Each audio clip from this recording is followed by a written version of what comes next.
Well, just as Donald Trump and his policies are having an impact on the 45th general election, they're also having an impact on Canada's defence policy, in particular leading Canadians to debate the future of the F-35 program. Chosen back in 2010 by the Harper government and again in 2023 by the Trudeau government, the F-35 was described as the best choice for the Royal Canadian Air Force. But recent tensions with the United States is raising doubts about that assessment. And to talk about this, we're now joined by retired Lieutenant General Yvan Blondin. General, thank you for taking the time. Well, thank you, Michael. I appreciate the invitation. Now, you were part of the team that recommended that Canada purchase and participate in the F-35 program, but now you say the situation has changed. In fact, you say it would be irresponsible for this country to go forward with the F-35 without a serious rethink of what Canada's defense posture should be. What do you mean by that? Well, you're right. I was part of the decision-making process. I was commander of the Air Force from 2012 to 2015, recommending to Prime Minister Harper at the time that we get the F-35. That was the best airplane at the time, by far. Today, with the change of situations we've seen in the last 3 months, I'm not saying we need to cancel the F-35. I'm saying that we need to reconsider basing the decision to build the future fighter force for Canada based solely on the F-35.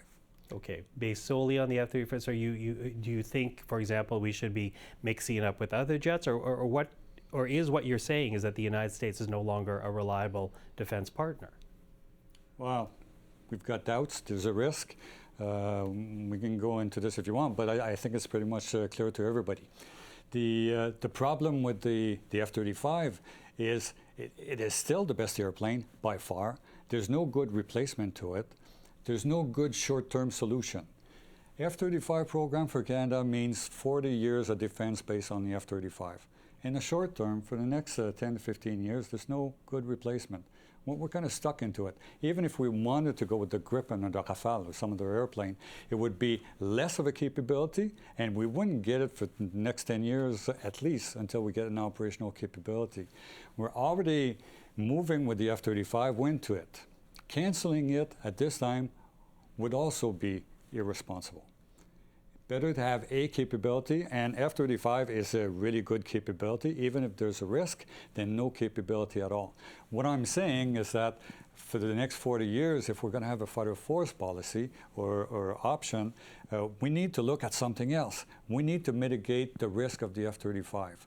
And for this, if you ask me, the better solution is we need to look at the next generation of fighter aircraft coming up. There are 3 programs. The Americans just announced last week, that they were buying the F-47. The French, with Germany and Spain, have a 6th generation program as well on the way. The British, with Japan and Italy, have a program. So there are 3 programs. And for Canada, the best option for the future right now that I see is we absolutely need to get into one of those programs, probably not the American one, but one of the other 2 programs, and do it heavily, invest, and do it quickly. Okay, so one of the other programs, less so the American, and that has everything to do with what? Donald Trump expressing concerns or doubts about NATO, about not being the security guarantee for Ukraine. What is it that you point to that necessitates this kind of rethink? Well, you mean about the F-35 or about the next generation of airplanes? Well, I think in terms of what's behind this rethink. If you're saying that Canada's defense posture has to be rethought, rather, it seems that a lot of this is tied to what we're hearing from the U.S. president as well. Absolutely. It's about what we hear about the U.S. in general. The F-35 is not different than all the other military decisions that we have made in the last 40 years under NATO. Everything was based on deterrence, and deterrence was about rearming, and rearming was mostly about getting American weapons. Now, all our weapons are American-made, especially in Canada, and we depend on the Americans to sustain it. F-35 is probably the latest, the most advanced, but probably the most the one that relied the most on the U.S. the software that controls all those computers, we knew it's an issue if you sell it to many countries. And the F-35 program is about selling it to 7 allies, close allies, but then to sell it to many other countries. All those countries would have access to that software, and it needs to be controlled. We agreed early on in the program that we will limit the access to this software and give it solely to the US, which is great if the US is your best ally. As soon as the US pulls out of this situation, doesn't share the same values, and now decisions are not necessarily made the same way we thought they would be made, it is a risk. They control the software of your airplanes. It doesn't mean they're going to do something, but if you're going to be buying airplanes that will be your defense for your sovereignty for the next 40 years, you don't want somebody else that you do not trust to be able to control your software and make decisions on supplies, on spare parts, and at worst, on controlling your software or shutting it down. And now, you know, Canada did get involved in the development of the F-35, and as you point to, the agreement was made that the United States would control the software. So going forward, whether the United States or a European partner or some other partner for fighter jets for this country, as you say, next generation, what is the bottom line guarantee that Canada needs to look for to make sure that we're not as potentially compromised as we are with the F-35 and the software that you point to?